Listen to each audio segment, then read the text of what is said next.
Olá pessoal, hoje nós vamos estar ministrando aula 8, quarto semestre 2021. Essa lição, irmão, ela é muito boa, ela vai falar de Paulo, discipulador de vida. É uma ideia que eu trago, uma temática também assim muito interessante, que ela fala de mestre, professor e aluno. De quem nós somos? Então nós vamos ter a figura de Cristo como mestre, de Paulo também como mestre, e a figura de aluno que nós somos, e em alguns momentos nós também vamos estar no lugar de mestre. E nós vamos ver o que é que nós fazemos diante disso tudo. Eu quero estar lendo a introdução aqui juntamente com os irmãos, para a gente já começar a ter uma ideia do que é que nós vamos estar falando desse ponto em diante, ok? Vamos lá para a introdução, para a gente já ter uma ideia básica.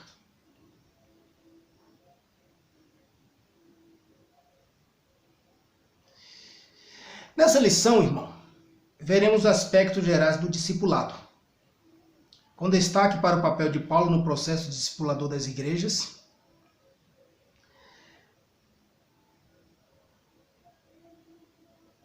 papel de Paulo no processo discipulador das igrejas que plantou.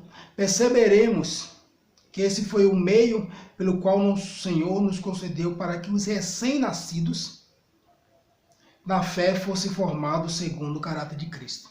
E o autor dessa revista, dessa lição, ele traz uma metáfora muito boa. Gostei muito dessa metáfora do recém-nascido. Por que essa metáfora ela é muito boa, irmão? Porque essa metáfora ela dá uma ideia da caminhada da vida nossa. Nós nascemos, crescemos e morremos. Mas aí nós vamos ver um período interessante. Recém-nascido, criança, adolescente, jovem, adulto e idoso, ok?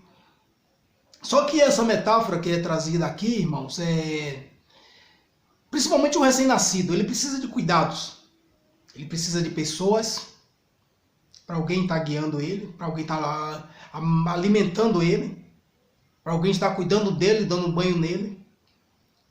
Então a metáfora do recém-nascido ela é muito bem-vinda para que nós possamos estudar. E a igreja encarregada desse papel de estar cuidando dos recém-nascidos. E Cristo ele põe essa ideia para a gente quando ele escolhe 12 pessoas, totalmente assim incomum, porque não são pessoas que vêm da sinagoga, não é pessoas que vêm do estudo com os fariseus, não é pessoas que vêm do estudo com os saduceus, não são pessoas pescadoras, pessoas do trabalho formal do dia a dia, e são essas pessoas que Cristo vai estar trazendo para ensinar, e depois de ensinar ele está passando também esse aprendizado para as demais pessoas. E Paulo também ele entra nessa logo após a morte de Cristo, quando Cristo chama ele, e ele faz esse papel muito bem, além de cuidar, de plantar a igreja, ele também prepara as pessoas para que o legado ele fosse levado adiante, e fazer pessoas capazes, capazes de poder levar esse evangelho a mais. Porque a ideia nossa, irmão, é de fazer discípulos, fazer pessoas. Porque hoje nós estamos aqui, amanhã nós não estamos. Então, alguém que nós plantamos a semente, é essa pessoa que vai estar levando, dando continuidade ao evangelho. Essas pessoas. Então, Cristo faz isso muito bem. Paulo faz isso muito bem. E nós, vamos lá? Para o primeiro subtópico, para a gente entender tudo isso. Princípio do discipulado. O princípio do discipulado na igreja primitiva baseava-se na ordem da comissão que Jesus deu aos discípulos por ocasião de seu aparecimento e despedida, ok? Após o Pentecoste, quando a igreja nasceu historicamente, o cuidado com os recém-nascidos na fé, quero que vocês observem bem, o cuidado com os recém-nascidos na fé, tem que ter cuidado. Não pode andar sozinho. Quem está cuidando? Quem está pegando na mão? Quem está dando os primeiros alimentos? Essa lição é uma lição que ela vai mexer com a gente. O autor traz essa ideia. O que nós estamos fazendo? Fazendo discípulos? Vamos lá? E a fé, é bem assim, precisava ser bem estruturado. Estão sendo bem estruturados? Vemos claramente que as escrituras, a doutrina, a ação, a oração, prática, a comunhão do serviço fazia parte do programa de discipulado da igreja. Fazia parte do programa de discipulado da igreja. Oração, prática, comunhão, serviço. Era uma prática, era cotidiano, era cultural da igreja. Isso nós estamos falando de 2000 anos atrás. 2000 anos atrás.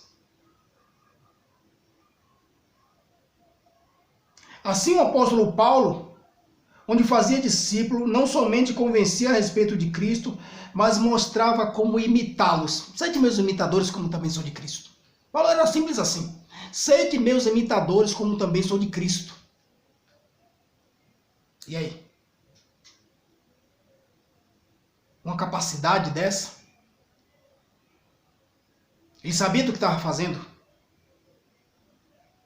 Não somente convencia a respeito de quem? Ele convencia os homens a respeito de quem? Dele? A respeito de quem? De Pedro? A respeito de João? A respeito de Mateus? A respeito de Cristo? Tenha isso em mente. Não vamos perder o foco, irmão. Quem é o autor dos evangelhos? Não vamos perder o foco.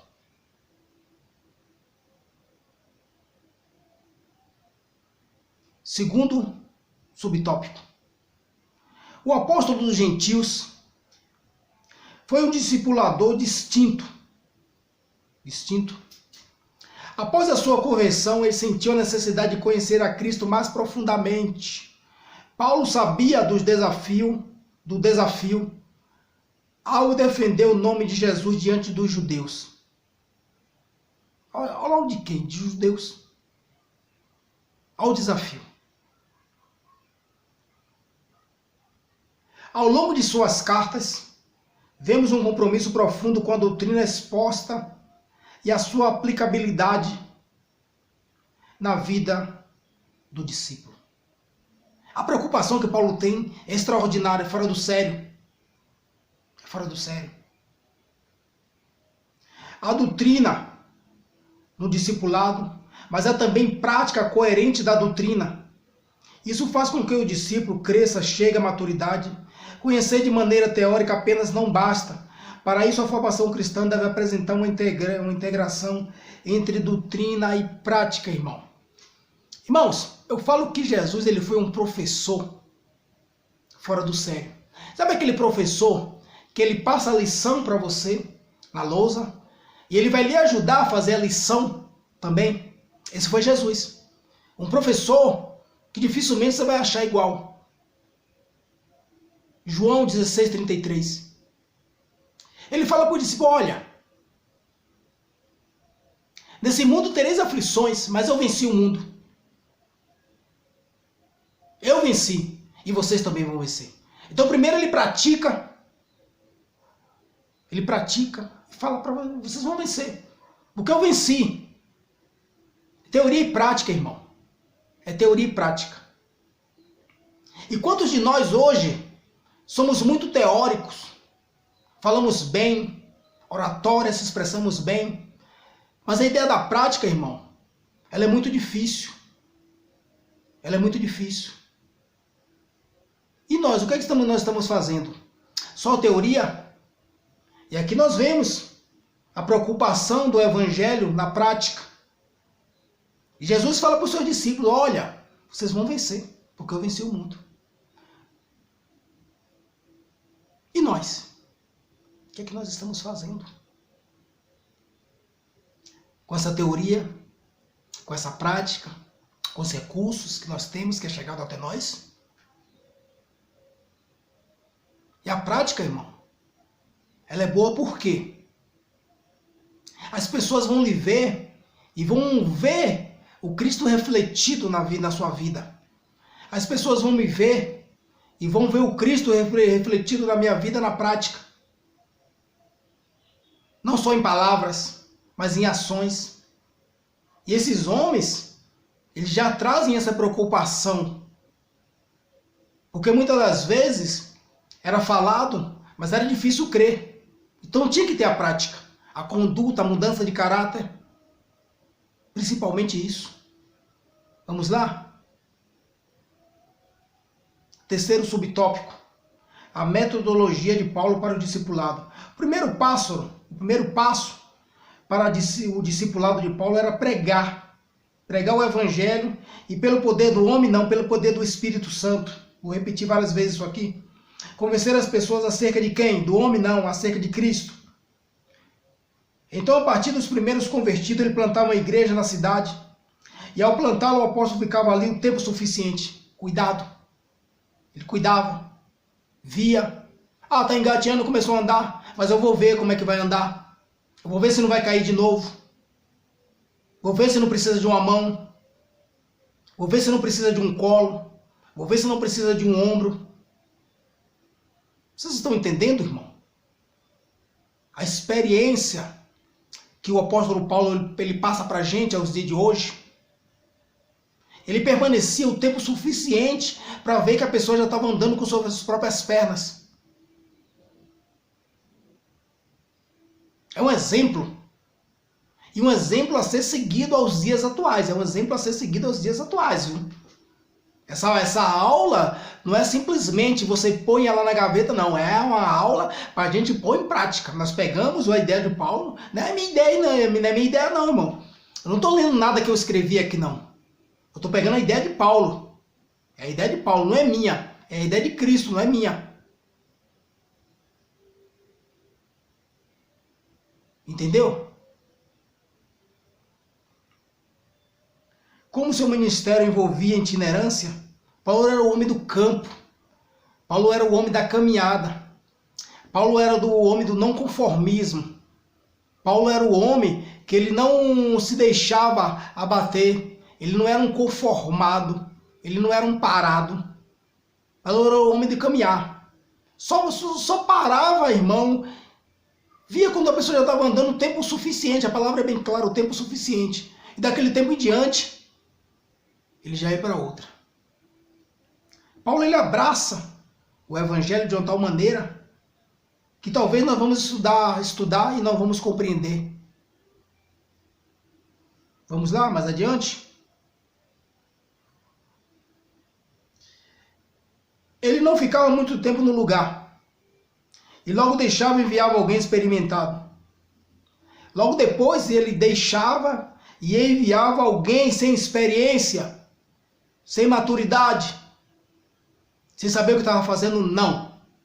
Pessoas experimentadas, pessoas de oração, pessoas que já tinham um gabarito, uma ideia de saber o que era o Cristo, de saber o que era o Evangelho. Irmãos, nós temos que parar de tratar o Evangelho de Cristo de qualquer maneira, de colocar qualquer pessoa para estar conduzindo o Evangelho, de colocar qualquer pessoa para estar na frente do trabalho. Se aqui a palavra fala que Paulo colocava alguém experimentado na fé. Irmão, não é experimentado na fofoca não, irmão. Não é experimentado na inveja, no disse-me-disse. Não é experimentado na fé, irmão. Experimentado na comunhão. Experimentado e ter uma vida de comunhão com Cristo. Entendeu? Essa é a ideia. Experimentado na fé.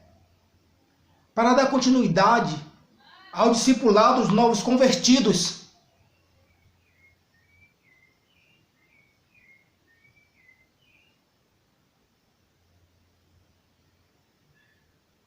Dá continuidade. Porque ali ele já deixava e partia para outro. Esse é o ministério. Vemos discípulos especiais que ajudaram muito o trabalho de Paulo, como Timóteo, Tito, Silas, Lídia, Áquila, Priscila e outros mais. Por quê, irmão? É o trabalho de formiguinha, é uma corrente. É uma corrente. E do mesmo jeito que se levanta alguém para atrapalhar, Deus sempre levanta também alguém para cuidar. Sempre. Sempre, sempre. Vai ter alguém para estar ajudando. Porque Deus ele sempre separou alguém para estar fazendo a corrente. Sempre. Além de fortalecer a fé dos novos convertidos, o apóstolo mantinha uma relação de comunhão e amizade com eles e seus cooperadores. Irmão, o quanto que é difícil hoje manter-se comunhão dentro das igrejas. O quanto que é difícil hoje manter amizade dentro das igrejas. Com seus cooperadores. Porque nós entramos numa disputa tão grande. Eu lembro de uma passagem, quando Jesus, que a mãe de João e Tiago pede: eu quero que um dos meus meninos sente à sua direita e outro à sua esquerda. Em outros momentos da vida deles, estavam brigando para ver quem queria ser o maior e ver quem queria ser o primeiro. Jesus repreende. E essa mesma prática nós vamos ver aos dias de hoje. Só que nós estamos buscando, irmão, a salvação. E com essas práticas, nós não vamos ter salvação. Com essas práticas, nós não vamos chegar onde nós queremos. Com essas práticas, nós não vamos fazer parte do reino de Deus. A disputa, não existe disputa. É cooperação, é comunhão. E Paulo tinha isso em mente. Por que eu não posso conviver com meu irmão? Eu não gosto do meu irmão. Não gosta por quê? Eu não vou com a cara dele. Você não vai com a cara dele por quê? Isso não faz parte de Cristo, irmão. Isso não faz parte do Evangelho. A igreja, ela tem que ter comunhão. Eu tenho que amar o meu irmão, mas ele é diferente de mim, e daí? Mas ele não me entende, e daí? Quem é você? Perfeito? Santo? Quem é? Quem sou eu? Sou perfeito? Sou santo? Será que eu não erro? Será que eu não peço para alguém me perdoar, para alguém me compreender? Será que o Cristo que me alcançou não alcança o meu irmão? Que está na prostituição, minha irmã que está na prostituição? Será que o Cristo que me alcançou, ele não consegue alcançar aquele que está na dependência química, que está na bebedeira? Será que não? Então, se eu não tenho comunhão, irmão, com as pessoas da igreja, você acha que eu vou ter comunhão com as pessoas que estão lá fora? Por quê? Porque eu peguei o Cristo, irmão, e coloquei ele como um logotipo na minha vida, como eu sou especial. O Cristo é só meu. Vamos parar com isso. Vamos mudar de atitude. Vamos rever nossos conceitos. E Paulo fala aqui, a palavra fala, ele tinha comunhão, ele tinha amizade. Isso que faz o trabalho crescer. Casa dividida não fica de pé, irmão. Jesus certa vez falou que nem o reino de Satanás é dividido. E nós ficamos aqui divididos, irmão, e queremos salvação. Não vamos ter, irmãos. Nós não vamos ter salvação. Com essas atitudes, não. Porque não faz parte. Quem tem esses frutos não vai fazer parte do reino. Isso é independente de ser eu, de ser você.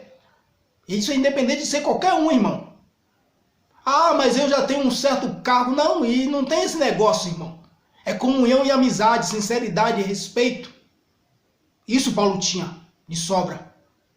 Tanto ele tinha que é comentado aqui na revista. É isso que nós temos que ver, irmão. É isso que nós temos que rever.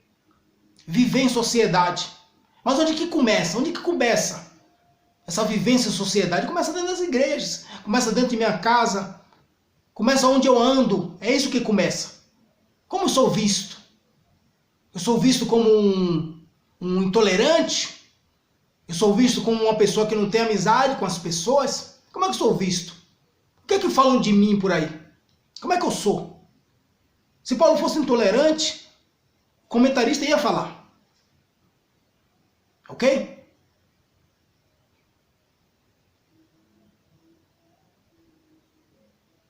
Uma lição importante aqui é destacar que a obra do discipulado envolve pessoas que sejam crentes de verdades, idôneas, que amem o Senhor, sua igreja, ao ponto de se doar inteiramente em favor do novo convertido. Isso é chamado de amor altruísta, irmão. O que é amor altruísta, irmão? Amor altruísta é o seguinte, é o amor que você não precisa de barganhar. Eu só amo se você me der. Eu só faço algo para o Senhor se Ele me dá algo em troca. O evangelho ele não é vendido. O evangelho ele não é barganhado. Com Deus não se barganha. Entendeu? Amor altruísta. A ponto de se dedicar inteiramente. Por que eu tenho que ser pago? Quanto eu paguei para chegar até os pés do Senhor? Quanto vale? Quanto vale a sua presença você na presença do Senhor? Quanto eu valo na presença do Senhor? Será que tem algum valor isso aí?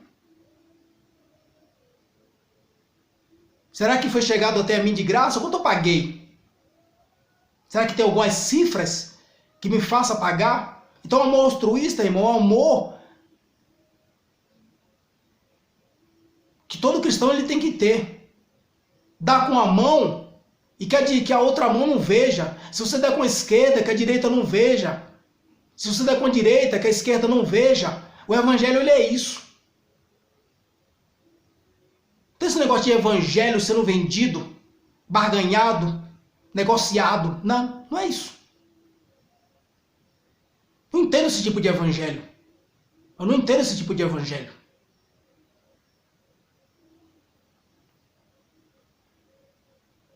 Vamos lá para o tópico 2, ok? A pregação e o ponto de partida.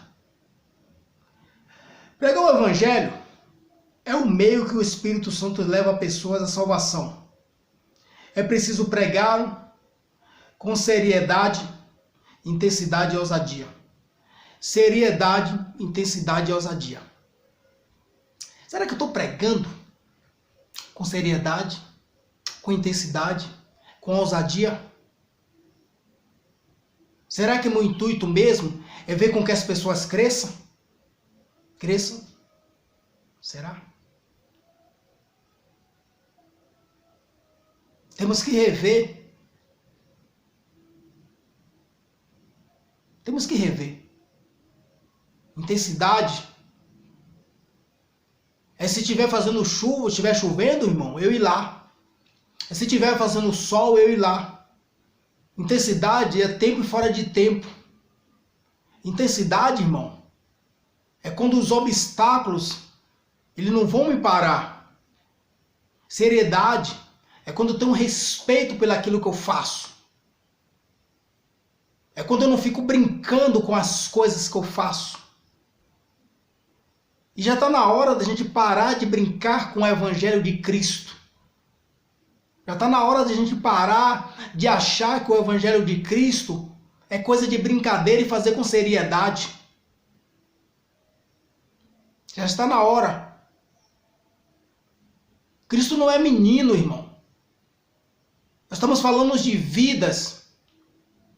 Nós estamos falando de pessoas que estão necessitando de uma mão, de um ombro, de um colo. Nós estamos falando de vidas, de pessoas que estão perdidas, de pessoas que estão passando necessidades. Nós estamos falando de casamentos destruídos, de famílias destruídas. Nós estamos brincando com o Evangelho. Nós estamos falando disso. Uma seriedade é isso, irmão. Isso é seriedade. É um compromisso que eu não preciso sair falando para as pessoas do que eu faço. Seriedade. É isso, irmão. É me preocupar com as pessoas, com dependente químico, com prostituta, com ladrão. Isso é seriedade. e saber que Cristo ele veio para essas pessoas. Seriedade é isso, irmão. Isso é seriedade. Isso é cuidar dos discípulos, dos alunos, pegar na mão deles e ver como estão, se estão passando fome, se estão com dificuldade, se estão chorando. É isso. Seriedade. Parar de brincar com a palavra do Senhor. Achar que a palavra é minha, que eu faço dela o que eu bem entender. Não. Não. A palavra você não faz o que bem você entende. Não. Entendeu? Vamos lá. A igreja de Cristo se expandiu assim. Ela tinha como ponto de partida a tarefa que Jesus deixou aos seus discípulos, como vimos anteriormente. Nada pode substituir a dimensão proclamatória da igreja. Para isso, ela foi revestida do poder do Espírito Santo para cumprir a sua missão. Quando os discípulos foram cheios do Espírito Santo no cenáculo, em Jerusalém, a igreja se espalhou por todo o mundo.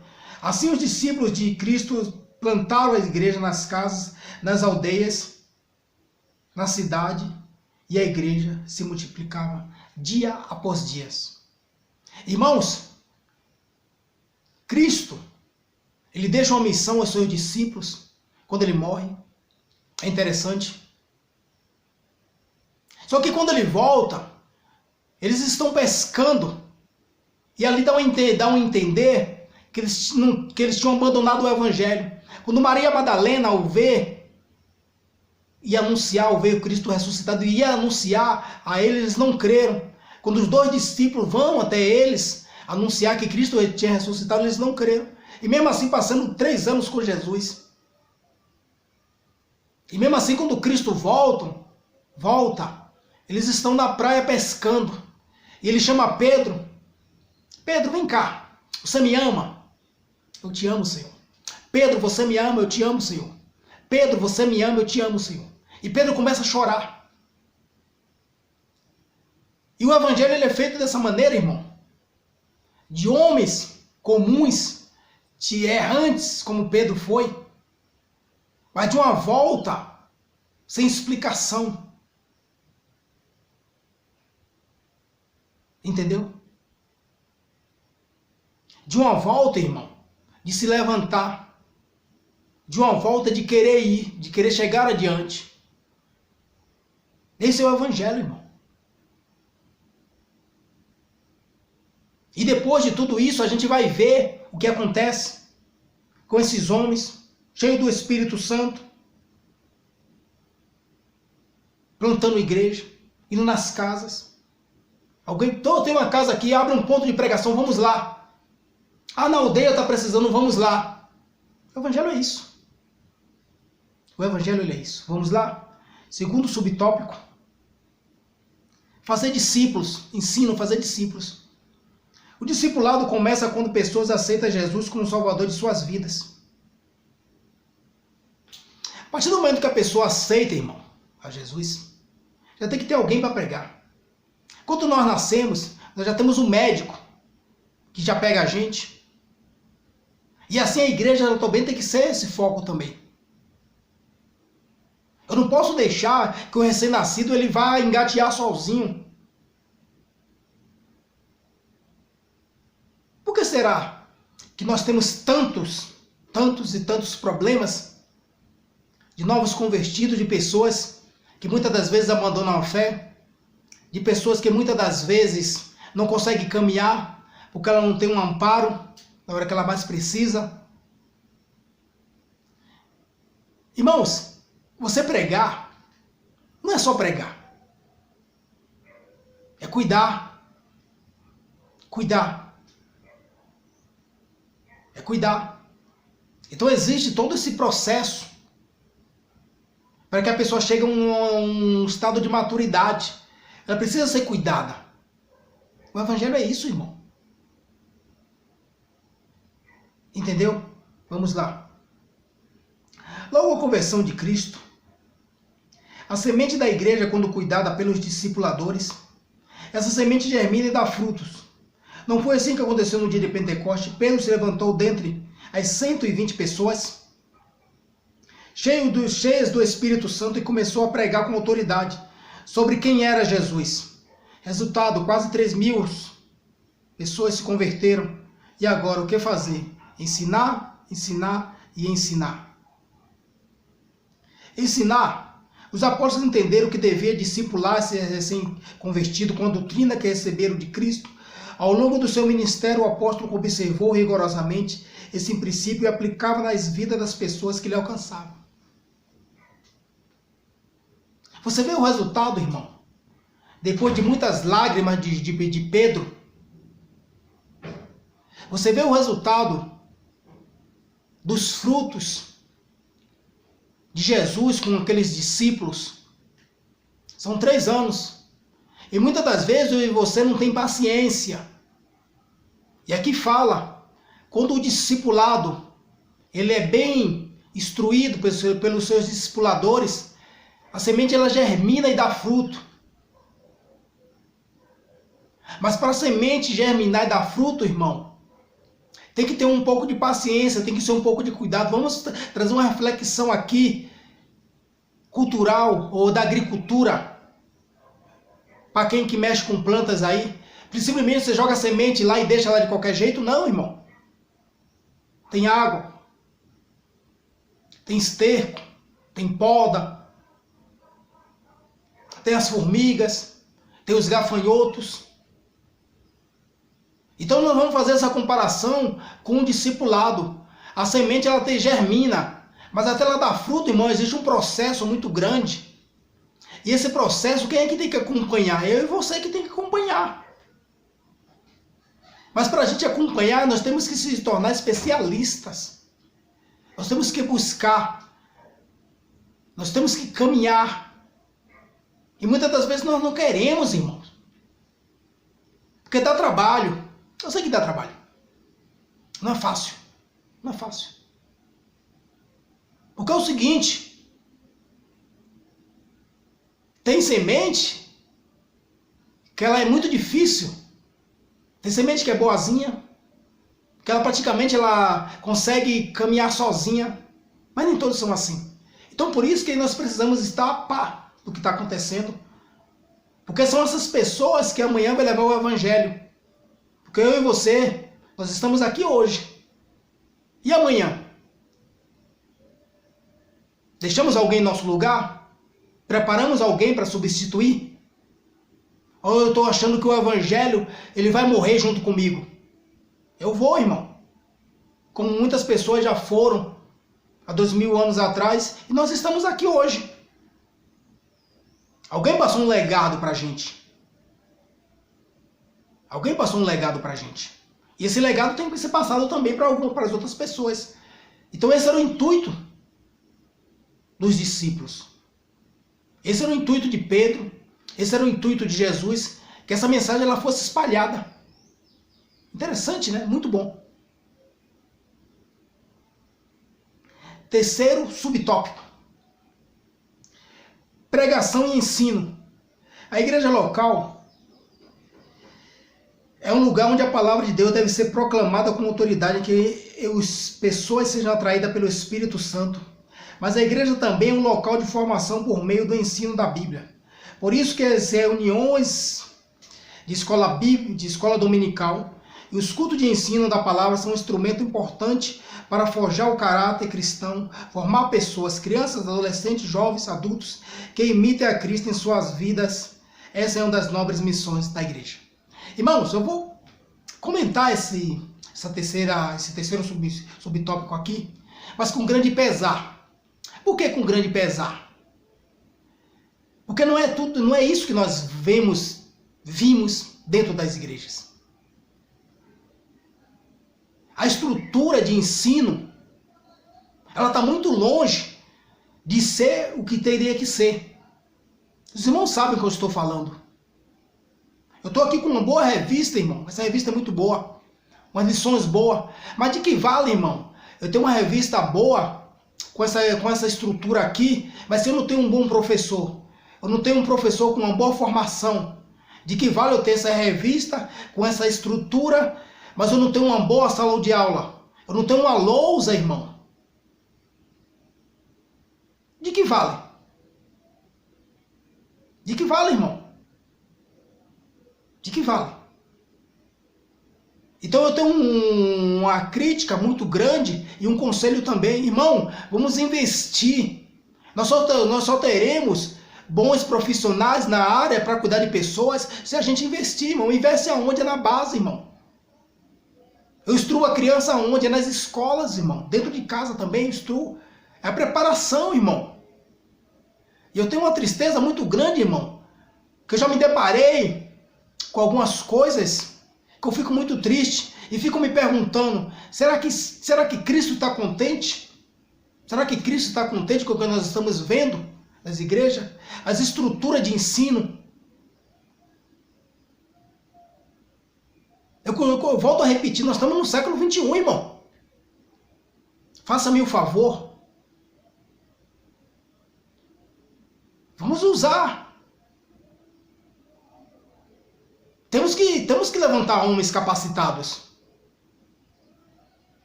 Eu não posso fazer uma lição, irmão, de qualquer maneira. Eu não posso estar me preparando para uma lição e quando chegar na sala de aula, eu não ter estrutura. A primeira coisa, irmão, vou repetir novamente, vai fundar a igreja, tem que ter uma sala de aula com recursos, com todo o aparato possível para a nossa época. Então por isso que eu faço uma grande crítica a esse terceiro subtópico aqui, porque é para ser. E nós não estamos vendo. A teoria e prática aqui ela não se concretiza nesse subtópico. Ela não se concretiza. Vocês sabem que eu não estou falando mentira. Estamos muito longe do ideal. Precisamos muito. Mas nós temos aí, irmão, muitas ferramentas aí que precisam ser lapidadas. Nós temos muitas pérolas, muitos diamantes aí, que nós às vezes que estamos na liderança, nós damos importância. Pessoas que querem ensinar. A igreja é para isso, irmão. São para formar pessoas que amanhã vai se substituir a gente. Mas o que é que nós estamos fazendo hoje? O ensino ele é para hoje, não é para amanhã. O ensino é para hoje. A preparação ela é para hoje. O que é que eu fiz? O que é que nós estamos fazendo? Isso é um apelo, irmão. Além de ser uma crítica, é um apelo. Vamos rever. Vamos rever. Vamos rever. Vou terminar esse terceiro subtópico aqui com um pouco de tristeza, porque eu queria estar vendo mais. Mais. Vamos lá para o terceiro tópico. Discipulado com pessoas de outras culturas. Antropologia. Antropologia. A pregação para os seus irmãos. No livro de Atos, percebemos que a pregação dos apóstolos era primeiramente direcionada aos judeus. Eles pregavam no templo, nas sinagogas, e os judeus recebiam a palavra de outros, porém a rejeitavam. Sempre vai ser assim, o joio e o trigo sempre vai existir, irmão. Sempre. Os apóstolos desejavam que seus irmãos recebessem a palavra da verdade. Entretanto, o desafio diante da lei de Moisés com o fenômeno da conversão entre os gentios se revelaria complexo conforme nos mostra a questão cultural entre judeus, hebreus e helênicos, gregos. O derramamento do Espírito na casa de Cornélio, o concílio em Jerusalém, o evangelho entre os gentios trouxe um grande desafio para a igreja que crescia. Irmãos, logo de cara é uma coisa que eu me apaixonei muito, gostei demais, a antropologia. Quando eu olhei do que Deus fez, porque é Deus que fez, o asiático, o negro, o europeu, o boliviano, o chinês, todas essas pessoas foi Deus que fez. Mas onde é que está o nosso ponto de erro, irmão? Porque quando nós vamos levar a mensagem a essas pessoas, nós não olhamos elas como ser humano. Nós se barramos primeiramente na cultura. Mas uma coisa que nós temos que ver, irmão. Uma coisa que nós temos que ver. Ali existe um ser humano. Independente da sua crença, de sua religião, independente de sua cultura, de seu país, de sua origem. Existe um ser humano, e ser humano que foi Deus que fez. Então essa diversidade de cultura, irmão, ela é simplesmente para ver até onde a gente chega. Porque nós temos que pregar o evangelho a toda criatura, irmão. Não foi assim que foi instruído? Só que quando eu vejo a cultura a cultura do meu irmão, eu me barro nela. Por quê? Porque eu quero mostrar para ele que a cultura dele, a crença dele, é um impedimento para que Cristo faça a obra. Não, irmão. Não. Veja um ser humano. O apóstolo Paulo, Efésios 6,12, muito interessante, ele fala que a nossa luta ela não é contra a carne, é contra as potestades espirituais, contra o mundo espiritual. E nós olhamos, irmão, diretamente para a carne. E através daquele ser ali, existe algo por trás daquilo ali. Então nós temos que olhar, irmão, o ser humano como ser humano. E quando nós estivermos brigando com uma pessoa física, se tratando como juiz, advogando para as pessoas, colocando a pessoa, condenando as pessoas, o evangelho não vai chegar. Porque a primeira coisa que chega na frente quando nós chegamos diante de uma pessoa com a cultura diferente, com a crença diferente, é o julgo. É o julgo, vocês sabem o que eu estou falando. A primeira coisa que chega é o julgo. E esse julgo, o chamado de preconceito, já chama-se preconceito. É um conceito premeditado. Você não conhece. E nós como cristãos, irmão, não é para nós estar passando por esse tipo de coisas, não, irmão. Nós temos a Escritura. Nós somos um povo rico. E quando nós vamos pôr em prática, irmão, parece que nós paramos diante disso. Eu acho lindo. Eu vou para a Bahia uma cultura, eu vou para Minas outra cultura. Mas ali são culturas feitas por seres humanos. Entendeu? E aí? Quem sou eu?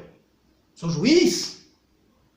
Quem sou eu? Sou o autor do mundo? Que julgo? Que condeno? Quem sou eu? Para dizer que a cultura de tal é isso, é aquilo? E quando nós não conseguimos enxergar o ser humano por trás de qualquer, irmão, de etnia, por trás de qualquer cultura, nós vamos estar sempre perdendo. E Satanás ele vai estar ganhando. Porque quando nós vamos combater, irmão, mundo espiritual se combate com o mundo espiritual.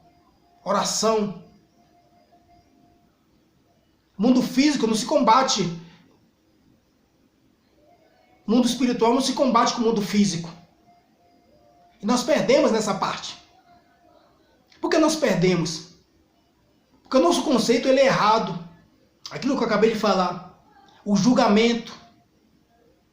Me coloco como santo. Irmão, quando eu vou ensinar para uma pessoa, será que eu vou ensinar porque eu sei demais? Será que eu consigo me colocar no lugar dela? Na posição, na altura dela? Será que não existe dentro do nosso sistema de cristão uma desigualdade social? Será que eu não me acho superior ao meu irmão? Porque ele está lá no Nordeste e eu estou aqui no Sudeste? Será que eu não me acho superior porque o meu irmão está lá na África e eu estou aqui? Será que eu não me acho superior porque o irmão está na Umbanda e eu estou aqui no cristianismo? Porque o outro irmão está no budismo? Será que eu não me acho?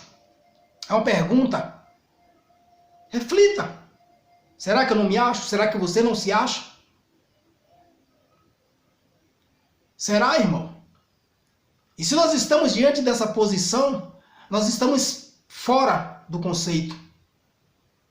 Nós estamos fora do conceito, irmão. Jesus, ele foi aquele que nós vimos que ele vai para Samaria. Ele conversa com o pessoal de Samaria. E existia uma barreira muito grande, irmão, entre judeus e samaritanos. Entendeu? E ele quebra todo aquele julgamento. Ele vai quebrando. E nós vamos hoje, irmão, nós estamos levantando esse julgamento novamente, se achando importantes. Será que eu me coloco no lugar do meu irmão? Porque essa diversidade de cultura? Vamos rever esses conceitos? Vamos lá. Segundo subtópico. A expansão para os gentios. A igreja não poderia fugir dos gentios, pois o alcançá-lo era a promessa de Cristo. Atos 1:8. Os apóstolos seriam testemunha de Cristo, não só em Jerusalém, mas passaria por Judeia e Samaria, aquilo que eu acabei de falar, para chegar aos confins da terra, irmão. Olha que barreira, olha o que Jesus dá para o povo judeu. Cheio de preconceito. Cheio de preconceito. E Jesus vai quebrando.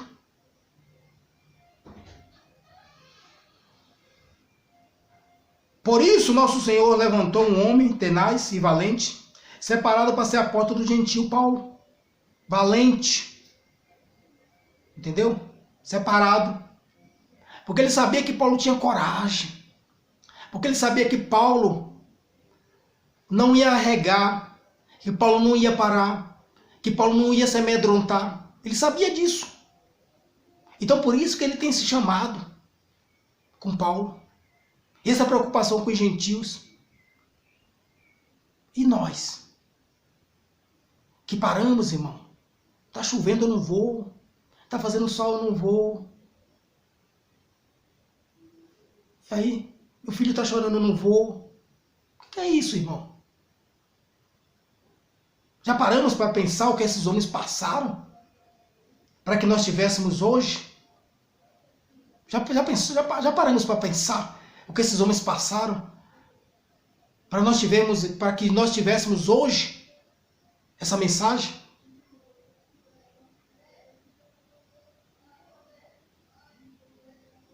Difícil. O apóstolo Paulo, discipulou pessoas oriundas de diversas culturas e costumes. Diversas culturas e costumes. Ele se perdeu, irmão? Não. Ele abandonou a fé dele? Não. Ele condenou os irmãos? Não. E ele fala: eu me fiz de judeu, para os judeus, de grego para os gregos, de romano para os romanos. E eu e você aí, todo cheio de si, dono da verdade. É isso que nós somos? Ah, se o irmão é de tal religião, eu não posso falar com ele. Se ele não professa a minha fé, eu não falo com ele. Se ele é de determinada região, eu não falo com ele. Não é assim que nós somos? E aqui o ensinamento está falando que não é para ser assim. O ensinamento está falando que não é para ser assim. Paulo está trazendo um exemplo. O apóstolo Paulo discipulou pessoas oriundas de diversas, bem no plural, diversas, culturas, costumes religiosos. Quem sou eu? Quem é você, irmão? Quem sou eu? Quem é você? Para se achar o dono da verdade. Cristo falou o quê, irmão? Que ele é a verdade. Ele é a verdade e a vida. É ele. Ele não falou que eu e você somos a verdade, não, irmão. Ele falou para mim e para você que você é a verdade e que eu sou a verdade. Ele falou que ele é a verdade. Então, se ele é a verdade, ele escolhe como ela é transmitida. Ele sabe como é que ela é transmitida. E Paulo entendeu isso muito bem. Por que eu e você, no século XXI, não entendemos essa parte? Discípulos, irmãos. É fazer discípulos. A ideia é fazer discípulos. A ideia é cuidar de vidas. E independente de religião, de crença, cuidar do ser humano. É o ser humano que está por trás disso tudo aqui, irmão. A lição é toda voltada para isso. É ensinando como é que nós devemos nos comportar.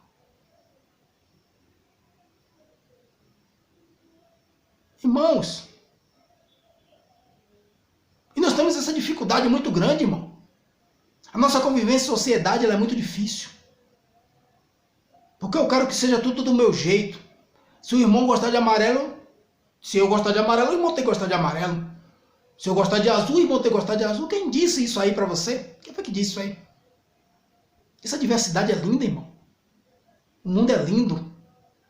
E nós queremos aqui ser o autor da verdade. Vamos para o terceiro subtópico.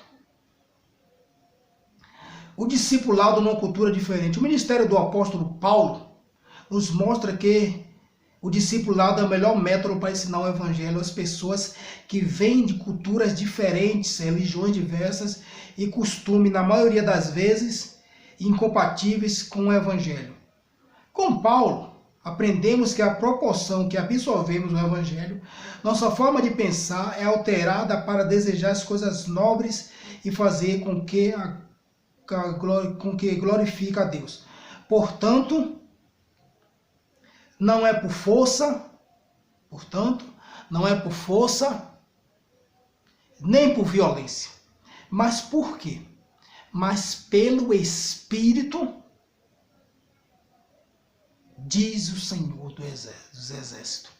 Zacarias 4:6. Irmãos, todos nós, irmão, todos nós estamos na presença do Senhor. Então, a nossa convicção do que é errado tem que ser mudada. Tem que ser alterada. Eu não posso, irmão, estar comendo sobre duas fontes. Eu não posso estar servindo a Deus hoje e o mundo amanhã. A minha ideia de quem é o Cristo, ela tem que ser mudada, irmão. Eu tenho que ver o Cristo como o grande autor da fé, da vida. Mas como é que eu mostro isso para as pessoas? É diante da minha conduta como ser humano. É diante da minha forma de falar, de pensar, de se expressar. E se eu estou na presença do Senhor, e essa mudança, ela não vem, tem alguma coisa que ela está muito errada na minha vida. Ela tem que vir. Como ele fala aqui, tem que ser alterada. Com Paulo aprendemos que a proporção que absorvemos o Evangelho, nossa forma de pensar, ela tem que ser alterada para desejar as coisas mais nobres e fazer o que glorifica a Deus. Tem que haver esse desejo, irmão. Tem que haver essa mudança, é uma necessidade. E se não mudou, irmão, você tem que buscar essa mudança. As minhas práticas, elas têm que ser diferentes de dias atuais. Como posso continuar sendo a mesma pessoa? E aqui no finalzinho da lição fala, não é por força, nem por violência, mas pelo Espírito. Quantos de nós, irmãos, queremos abrir a cabeça da pessoa e colocar a palavra? Não, irmão, não é assim. Quantos de nós queremos fazer por força? E o tempo? Eclesiastes 3 é um tempo determinado, irmão, para as coisas. Esse tempo, ele não é respeitado. Esse tempo, ele não faz parte. Porque eu me converti ontem e minha libertação ela foi imediata, porque é do outro. Eu não suporto a libertação do outro ser demorada. É um processo cristão. É Cristo, é o Espírito. A conduta é espiritual. Por quê? Porque eu sou melhor que ele? Eu professo a fé? Como eu ensino, irmão? Como eu passo esse Cristo para as pessoas? Como é que eu passo esse Cristo para as pessoas? De que forma que eu estou passando esse Cristo? Um Cristo rebelde? Um Cristo violento? Como é que eu estou passando? E a palavra vai falar que não é por força nem por violência. Mas nós usamos tanta força, irmão. Tanta violência. Nós vimos isso aí na Santa Inquisição. Queimando as pessoas nas fogueiras. Nós vemos religiões aí no Oriente Médio cortando a cabeça das pessoas. Será que nós vamos fazer isso também, irmão? Será que a intolerância religiosa, ela não está impregnada em nossos corações? Será que nós não, quando nós condenamos o do outro, da outra religião, daquele que não professa, será que nós não queremos eliminar ele? Será? Será que nós não queimaríamos as pessoas se a nossa Constituição permitisse? Será que nós não mataríamos as pessoas se a nossa Constituição permitisse? Será que nós não trabalhamos dentro de uma intolerância dentro de nós, às vezes escondida? Só que se tiver, irmão, a mensagem hoje ela repreende que não é por força e nem por violência. Será que o Espírito Santo ela não tem essa capacidade de converter as pessoas? Porque tem que ser do meu jeito, tem que ser da minha maneira, porque eu sou bom, porque eu sou melhor. Quem disse isso? Porque eu sou santo? Porque eu carrego a Bíblia debaixo do braço? Quem foi que disse isso? Que eu tenho que ser desse jeito? Que tem que ser na base da pancada? Será que tem que ser assim? Eu acho que esse não é o Cristo. Porque essa mensagem de violência, ela é repugnada. Ela é tirada, ela não faz parte das pessoas que vai adentrar o reino.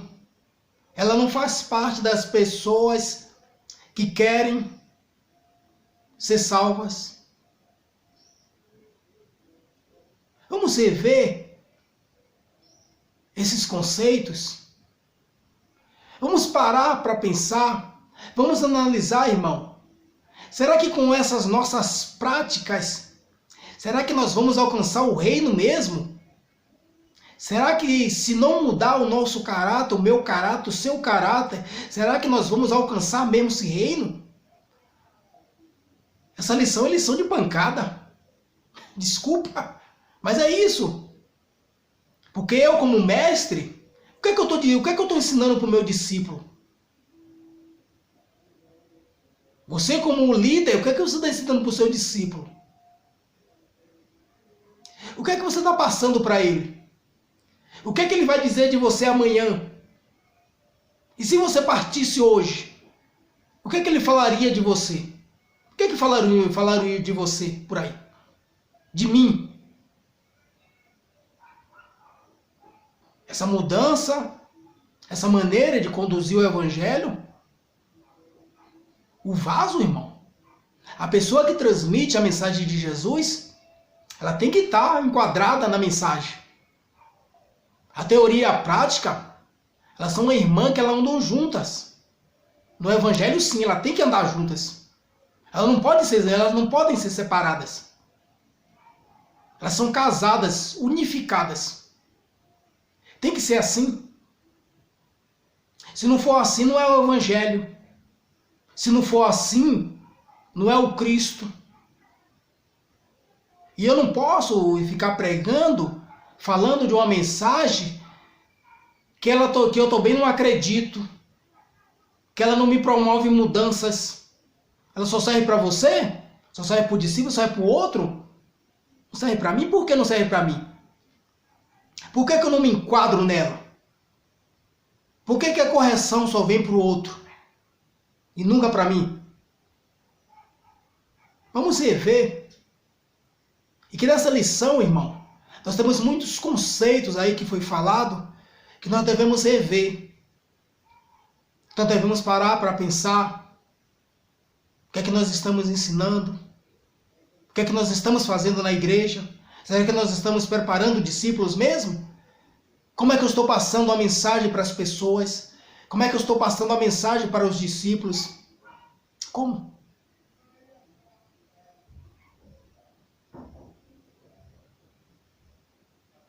Então essas coisas, elas têm que ser levadas em conta, irmão. Ela tem que ser levada.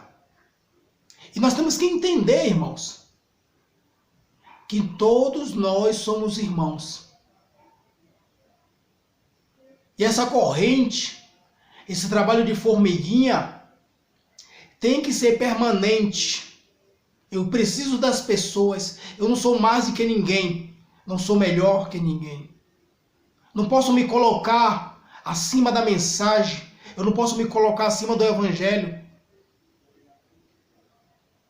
Que eu diminua e Cristo cresça. É assim que funciona o evangelho. Paguei algum preço? Não, não paguei nenhum preço. Não foi eu que morri na cruz. Então que esse evangelho também ele seja compartilhado da mesma maneira. Não com autoridade de superior. Não com autoridade de ser melhor que os irmãos, não. Vamos rever esses conceitos? Não é por força e nem por violência, mas pelo Espírito, diz o Senhor dos Exércitos. E que Deus abençoe a vida dos irmãos. E vamos estar dando continuidade a mais em outras aulas aí. E que Deus continue abençoando a vida dos irmãos. E continue orando também pela minha vida. E que Deus venha estar nos dando força. Amém?